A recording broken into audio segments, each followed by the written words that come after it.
అయ్యగారు మీ నామినేషన్ పని అయిపోయింది. ఇక మనకు కావాల్సిన వారెవరో కాని వారెవరో మీరు చెప్పేస్తే ఆ పనులు నేను ఉంటాను. ఏమంటారు? ఓకేనా?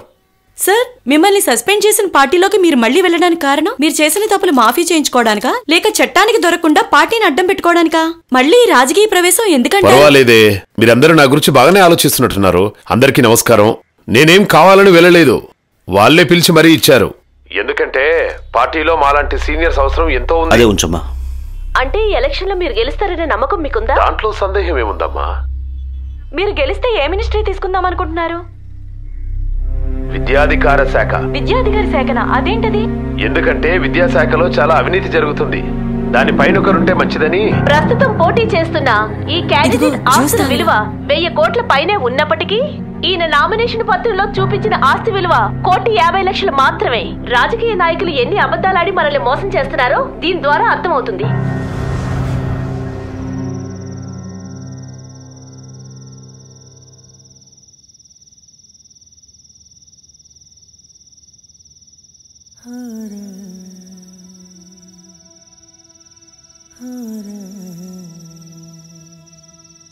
స్వాతి,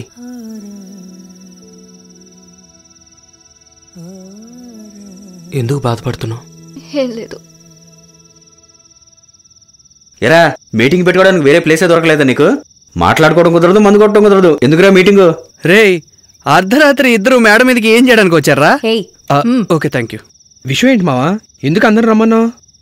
ఏం మావా, బాగున్నావా? ఏంటి మ్యాటరు? నానింట్లో లేడు, అందరిని ఎక్కడ పిలిచావు? హాస్పిటల్కి రాలేదు కానీ పెద్ద యాదవ కబుర్లు చెప్తున్నావు. ఏం చేయమంటావు మావా? నిన్నే మార్క్ లిస్ట్ తీసుకున్నాను. ఈలోకే మా నాన్న ఇంటర్వ్యూకి వెళ్ళి అంటాడు. పొద్దు నుంచి సాయంత్రం దాకా ఇంటర్వ్యూకి తిరగలేక చస్తున్నాను రా మావా. చూసావా, ఒక్కరోజు గ్యాప్ లో ఎన్ని అనర్థాలు జరిగిపోతున్నాయో. నువ్వు మూసుకోరా. అవును, ఎందుకు అందరూ సీరియస్ గా డిస్కస్ చేస్తున్నారు? రంగాకి ఎదురు తిరగాలని డిసైడ్ అయిపోయాను. బుద్ధుండే మాట్లాడుతున్నావా?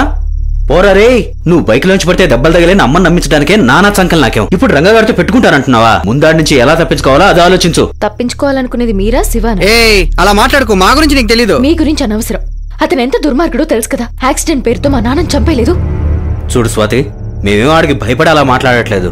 అనవసరంగా గొడవలు పెద్దవవుతాయేమోనని ఆలోచిస్తున్నాం. ప్రేమా, వాడు ఎలాగున్నా తోళ్ళు, అందుకే ముందు మనమే ప్రొసీడ్ అయిపోతాం. ఇప్పుడు ఇంత రిస్క్ తీసుకోవడం మనకు అవసరమా అంటున్నాను. మనం ఊరుకున్నంత మాత్రాన వాడేం చేయడానికి గ్యారంటీ ఏంటి? రే, మనం చేతులు కట్టుకుని ఉన్నంతకాలం వాడు అలాగే రెచ్చిపోతాడు రా.